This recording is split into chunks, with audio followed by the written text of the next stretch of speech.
ಆತ್ಮೀಯ H16 news ಅರ್ಥಾತ್ ಥೇ ಸೀತಾರಾಮ್ ನ್ಯೂಸದ ವೀಕ್ಷಕರೇ, ನಾನು ನಿಮ್ಮವ ಎಂ ಆಯುಧ ಮಲ್ಲಪ್ಪ ಜೊತೆವರು. ತಾವು ಈಗ ಸುದ್ದಿಗಳ ಲೋಕಕ್ಕೆ ಎಂಟ್ರಿ ಹೊಡಿತಾ ಇದ್ದೀರಿ. ಈ ಸುದ್ದಿಗಳನ್ನು ಪ್ರತಿಯೊಂದು ನೋಡೋ ಜೊತೆಗೆ ನಿಮ್ಮ ಅಭಿಪ್ರಾಯಗಳನ್ನು ಹಂಚ್ತಾ ಇರಿ. ಯಾಕಂದರೆ ಈ ಸುದ್ದಿಗಳು ನಿಮಗಾಗಿ, ನಿಮ್ಮ ಬದುಕಿಗಾಗಿ, ನಿಮ್ಮ ವೈಚಾರಿಕೆಗಾಗಿ, ನಿಮ್ಮ ತಿಳುವಳಿಕೆಗಾಗಿಯೂ ನಿಮಗೂ ಗೊತ್ತು. ಜೊತೆಗೆ ನಮಗೂ ನಿಮ್ಮೊಂದಿಗೆ ಇದೊಂದು ಮಾತಾಡುವಂಥ ಜೊತೆಗೆ ಸುದ್ದಿಗಳನ್ನು ಬಿಡುವಂಥ ಕೆಲಸ. ಈ ಕೆಲಸದಲ್ಲಿ ನಾವು ನಿಮ್ಮೊಂದಿಗಿದ್ದೀವಿ ಅಂತ ಹೇಳ್ತಾ ನೋಡ್ತಾ ಇರಿ ಈ ಸುದ್ದಿಗಳನ್ನು.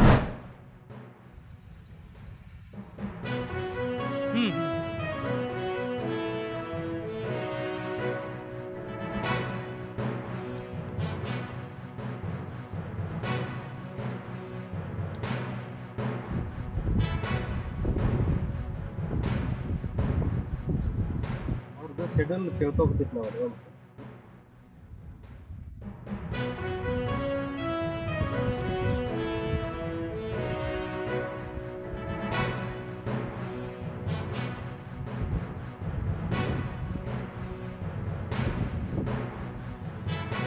ನಿಮ್ಮ ಮನೆ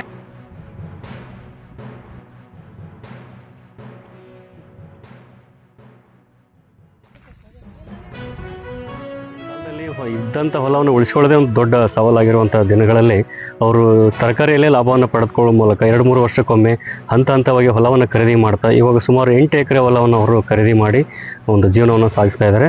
ಈ ಒಂದು ಗ್ರಾಮದ ಸುತ್ತಮುತ್ತ ಎಲ್ಲ ರೈತರಿಗೂ ಕೂಡ ಒಂದು ಮಾದರಿ ರೈತರು ಅಂತ ಹೇಳ್ಬೋದು. ಮತ್ತು ಇಲ್ಲಿ ಅವರ ಕುಟುಂಬದವರೆಲ್ಲರೂ ಕೂಡ ತಮ್ಮ ಕೃಷಿಯಲ್ಲೇ ಅವರು ಇನ್ವಾಲ್ವ್ ಆಗಿ ಕೆಲಸ ಮಾಡೋದ್ರಿಂದ ಒಂದು ಒಳ್ಳೆಯ ಲಾಭವನ್ನು ತೆಗೆದುಕೊಳ್ತಾ ಇದ್ದಾರೆ. ದೊಡ್ಡ ಶಿವಪ್ಪ ಈರ್ಗಾರ್ ಅವರು ಅತ್ಯಂತ ನಿಪುಣರು ಇದರಲ್ಲಿ ನಾವು ಕೇಳ್ಪಟ್ಟ ಹಾಗೆ. ಈಗ ನೋಡಿ, ಈಗ ಕೃಷಿ ಅಂತಂದರೆ ಬರೀ ನಷ್ಟ ಅಂತೇಳಿ ನಾವು ಕೇಳ್ಪಟ್ಟಿವಿ. ತರಕಾರಿ ಹಂಗಂತಂದರೆ ಒಂಥರ ಗ್ಲಾಮ್ಲಿಂಗ್, ಜೂಜಾಟ ಇದ್ದ ಹಾಗೆ. ಇದನ್ನು ನಾವು ಒಮ್ಮೆ ಹಾಕಿ ಕೈ ಸುಟ್ಕೊಂಡು ಕೈ ಬಿಟ್ಟಿವಿ ಅಂತಂದರೆ ಇದು ನಮ್ಮನ್ನೇ ಎದುರಿಸುತ್ತೆ. ಆದರೆ ಇದು ನಿರಂತರವಾಗಿ ಬೆಳೀತಾ ಹೋದಂಗೆ ಒಮ್ಮಿಲ್ದೊಮ್ಮೆ ಲಾಭ ತಂದು ಕೊಡುತ್ತೆ.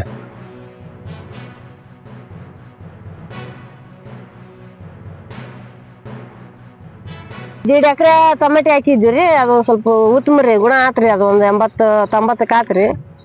ಇದು 1 ಎಕರೆ ರೀ ಉಳ್ಳಾಗಡ್ಡಿ. ಈಗ 2ನೇ ಪೀಕ್ ರೀ, ಇದು ಲಾಸ್ ಆಗಕ್ಕೆ. ಟ್ಯಾಗ್ ಐತ್ರಿ, ಈಗ ಸದ್ಯ ರೇಟ್ ಐತ್ರಿ. ಆಗ 300-400 ಹಾಕವ್ರಿ. ಇದು ಕೊಪ್ಪಳ ಹೋಗುತ್ತೆ. ಇದು 2 ದಿನ ಬಿಡೋದ್ರಿ, 1 ದಿನ ಕಟಿಂಗ್ ಅದ್ರಿ. ನಿನ್ನೆ ಕಟಿಂಗ್ ಅದ್ರಿ, 10 ನಿಮಿಷ ಕರ್ಕೊಂಡ್ಬಿಡೋದ್ರಿ. ಕಾಯಿ ಬೇಯಿಸಿ ಸ್ವಲ್ಪ ರಚನೆ ಇರ್ಬೇಕ್ರಿ. ಅಲ್ಲಿಂದ ಹಂಗಾದ್ರೆ ಪಾರ್ಕತ್ರಿ. ಈಗ ಸ್ವಲ್ಪ ಅಂತಂದು ನಾವು ಇದೇ ಕಳಿಸ್ತೇವೆ. ಭಾಳ ದಿನ 10-12 ಪಕ್ಷ ಆದ್ರೆ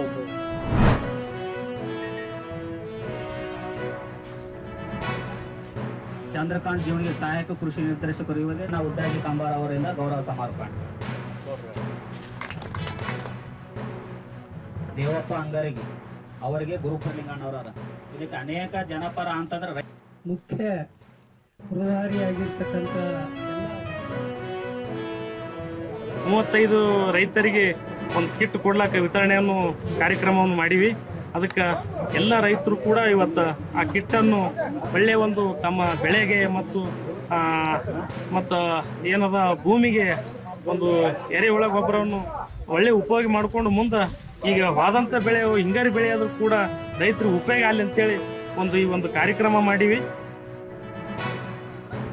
ಇನ್ಪುಟ್ಗಳನ್ನು ಒದಗಿಸಲಾಯಿತು. ಅದರ ಜೊತೆಗೆ ಈಗ ಇರ್ತಕ್ಕಂಥ ಬೆಳೆ ಅಭಾವದಿಂದ ಮಳೆಯನ್ನು ಹೆಚ್ಚಾಗಿರೋದ್ರಿಂದ ಬೆಳೆಗಳೆಲ್ಲ ತಮ್ಮ ಬೇರುಗಳನ್ನು ನಿಷ್ಕ್ರಿಯಗೊಳಿಸಿ ನ್ಯೂಟ್ರಿಯೆಂಟ್ಗಳನ್ನು ಹೀರಿಕೊಳ್ಳೋದ್ರಲ್ಲಿ ಅಸಾಧ್ಯವಾಗಿರೋದ್ರಿಂದ ಅದರ ಯಾವ ರೀತಿ ಮುಂಜಾಗ್ರತೆ ಕ್ರಮಗಳನ್ನು ಕೈಗೊಳ್ಳಬೇಕು ಮತ್ತು ಹತ್ತಿ ಮತ್ತು ತೊಗರಿಯಲ್ಲಿ ಯಾವ ರೀತಿ ಅದನ್ನು ಬೆಳೆಯನ್ನು ನಾವು ಪೂರೈಸಬೇಕು ಮತ್ತು ಉಳಿಸ್ಕೊಳ್ಬೇಕಂತ ಅದರ ಬಗ್ಗೆ ಸುದೀರ್ಘವಾಗಿ ಮಾಹಿತಿಯನ್ನು ಕೊಡಲಾಗಿದೆ.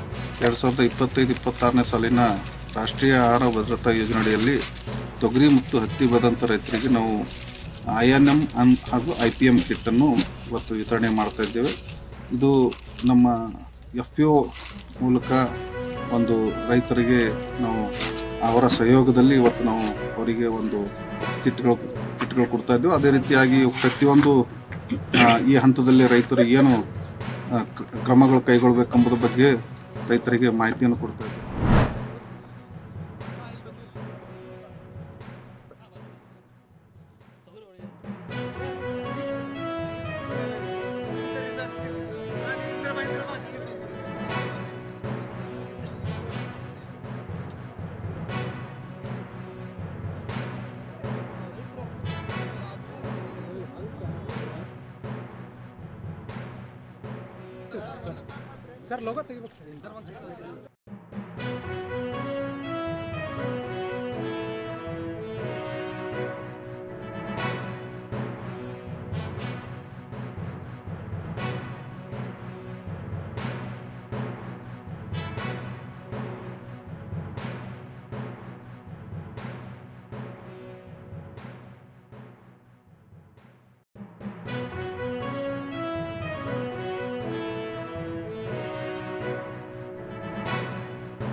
ನಾವು ಮಳೆ ಹಾನಿ ಆಗಿರೋ ಪ್ರದೇಶಕ್ಕೆ ಅವರ ರೈತರ ಸಂಕಷ್ಟ ಕೇಳೋಕ್ಕೆ ಬಂದಿದ್ದೀರಿ. ನಿನ್ನೆ ಎಲ್ಲ ನಾವು ಚಿಕ್ಕೋಡಿ ಬೆಳಗಾವಿ ಜಿಲ್ಲೆಯಲ್ಲಿ ನಾವು ಪ್ರವಾಸ ಮಾಡಿದ್ರಿ.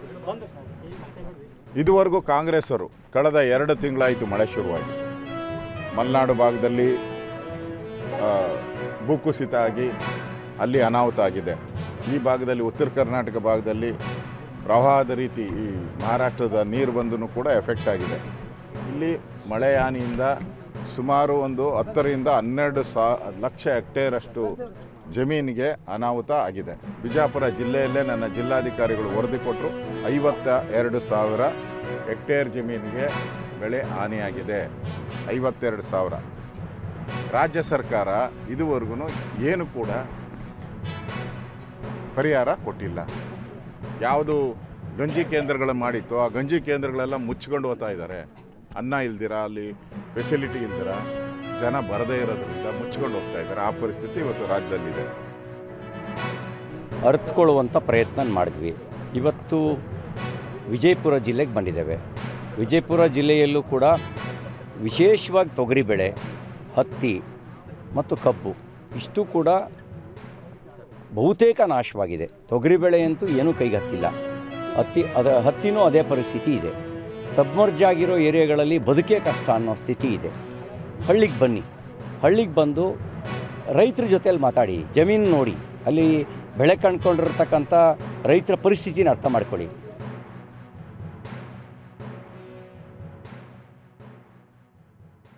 ರಾತ್ರಿ ಎಲ್ಲ ಗಂಜಿ ಕೇಂದ್ರದಲ್ಲಿ ಕಳೆಯುವಂಥ ಪರಿಸ್ಥಿತಿ ನಿರ್ಮಾಣ ಆಗಿದೆ.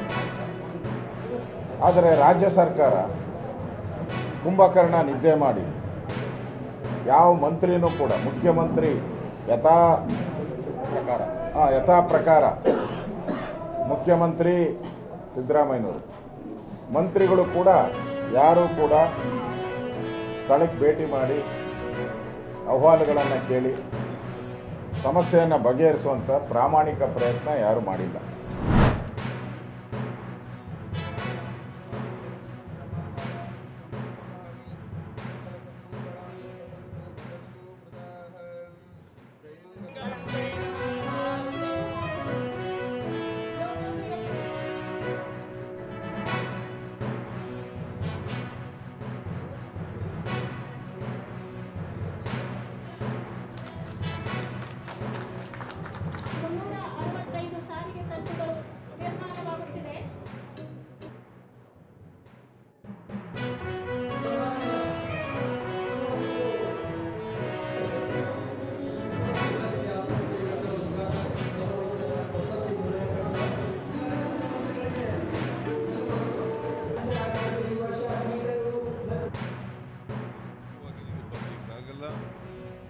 ಸಮಾಜವನ್ನು ನಿರ್ಮಾಣ ಮಾಡಲಿಕ್ಕಾಗಲ್ಲ, ಸಮಾನತೆಯನ್ನು ನಿರ್ಮಾಣ ಮಾಡಲಿಕ್ಕೆ ಸಾಧ್ಯ ಆಗಲ್ಲ.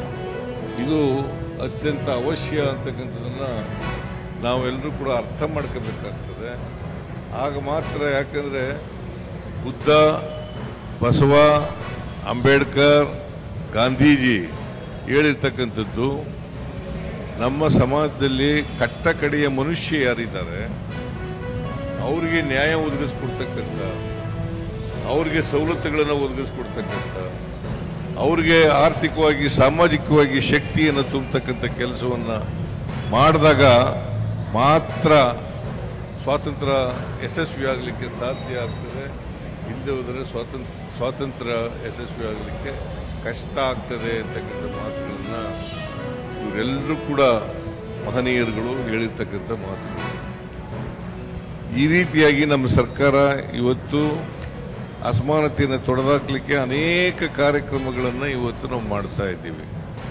ಇವತ್ತು ಸರ್ಕಾರಿ ಆಸ್ಪತ್ರೆಗಳಿಗೆ ಬರ್ತಕ್ಕಂಥವ್ರು ಸಾಮಾನ್ಯವಾಗಿ ಬಡವರು ಮತ್ತು ಗ್ರಾಮೀಣ ಪ್ರದೇಶದ ಜನ. ಶ್ರೀಮಂತರು ದುಡ್ಡಿರ್ತಕ್ಕಂಥವರು ಖಾಸಗಿ ಆಸ್ಪತ್ರೆಗಳಿಗೆ ಹೋಗ್ತಾರೆ. ಆದರೆ ಬಡವರು ಮತ್ತು ದುಡ್ಡಿಲ್ಲದೆ ಇರ್ತಕ್ಕಂಥ ಜನ ಸರ್ಕಾರಿ ಆಸ್ಪತ್ರೆಗಳಿಗೆ ಬರ್ತಾರೆ. ಅವರಿಗೆ ಅತ್ಯುತ್ತಮವಾದಂಥ ಆರೋಗ್ಯ ಸೇವೆಯನ್ನು ಒದಗಿಸ್ಕೊಡ್ಬೇಕಾಗಿರ್ತಕ್ಕಂಥದ್ದು ಸರ್ಕಾರದ ಜವಾಬ್ದಾರಿ, ಕರ್ತವ್ಯ. ಆದ್ಮೇಲೆ ಎಲ್ಲ ಸುದ್ದಿಗಳನ್ನು ನೋಡಿದ್ರಲ್ಲ, ಏನು ಅನಿಸ್ತು ನಿಮಗೆ? ಇದರಲ್ಲೇ ನಿಮ್ಗೆ ಲೈಕ್ ಆಗಿರ್ಬೋದು, ಡಿಸ್ಲೈಕು ಆಗಿರ್ಬೋದು, ಕಾಮೆಂಟ್ ಬೇಡಪ್ಪ ಅಂತೂ ಅನಿಸಿರ್ಬೋದು, ಕಾಮೆಂಟ್ ಮಾಡಬೇಕಪ್ಪ ಅನಿಸಿರ್ಬೋದು, ಶೇರ್ ಮಾಡಬಾರ್ದಪ್ಪ ಅನಿಸಿರ್ಬೋದು, ಅದು ಮಾಡಬೇಕು ಅನಿಸಿರ್ಬೋದು. ಏನಾದರೂ ಆಗಲಿ ಶೇರ್ ಮಾಡ್ತಾಯಿರಿ, ಈ ನ್ಯೂಸ್ಗಳನ್ನ ಹಂಚ್ತಾ ಇರಿ, ಜೊತೆಗೆ ಇದಕ್ಕೆ ಸಬ್ಸ್ಕ್ರೈಬ್ ಆಗ್ತಾಯಿರಿ ಅಂತ ಹೇಳ್ತಾ H16 ನ್ಯೂಸ್ ಅರ್ಥಾತ್ ಹೇ ಸೀತಾರಾಮ್, ಇದು ಸತ್ಯದ ಕೈಗೆ ನಡಿ. ವಂದನೆಗಳು.